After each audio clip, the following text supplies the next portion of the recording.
You're Joseph Stalin. You've taken over Russia. You've been educated in a seminary in Georgia, by the way.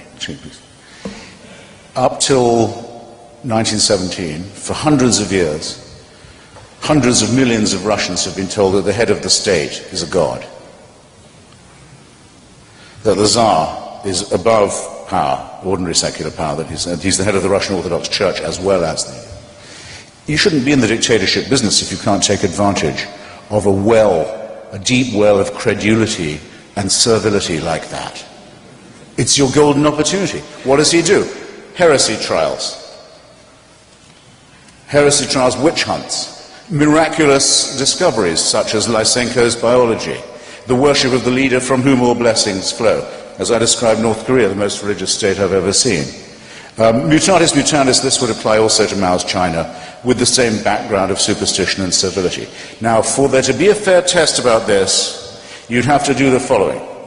And no one I've ever debated with has even tried it, so you be the first. You find me a state or a society that threw off theocracy and threw off religion and said we adopt the teachings of Lucretius and Democritus and Galileo and Spinoza and Darwin and Russell and Jefferson and Thomas Paine. And we make those what we teach our children.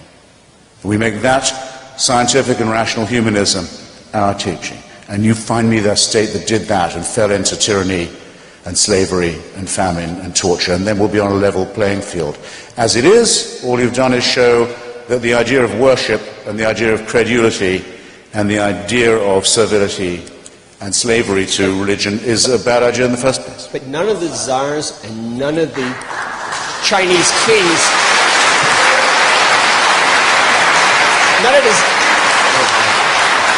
By the way, the Russian Orthodox Church always stayed with Stalin, But they never killed 30% of their population. Who didn't? The Russians never killed 30% of the population before the communists took over, 20 or 30%. No czar ever did that.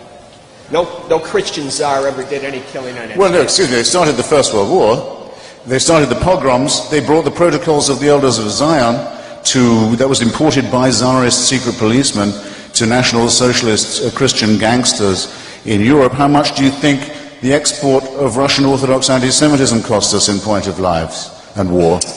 And have you ever counted up what happened to the wars in the wars that Tsarism started and carried on, and the persecutions, and the famines, and the tortures, and the starvation, and the people who just died of neglect? Come on. You want to do this accounting? I'm here. I'm really here for you.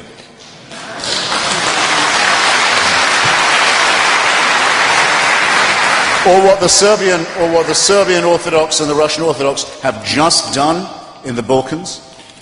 The most recent genocide we've seen in Europe, entirely done by a Russian and Serbian Orthodox fascists and Catholic Croatian Ustasha, grinding a whole part of civilized Europe into nothingness and bloodshed for their filthy, stupid medieval quarrels. How dare you say that any secularist, we who've opposed this kind of barbaric stuff, are on all fours with these creeps? You should take it back. You owe me an apology.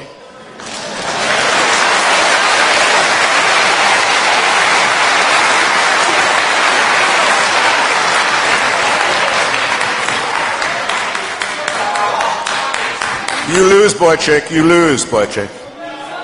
Please. Hey, civility. Civility. Civility is overrated.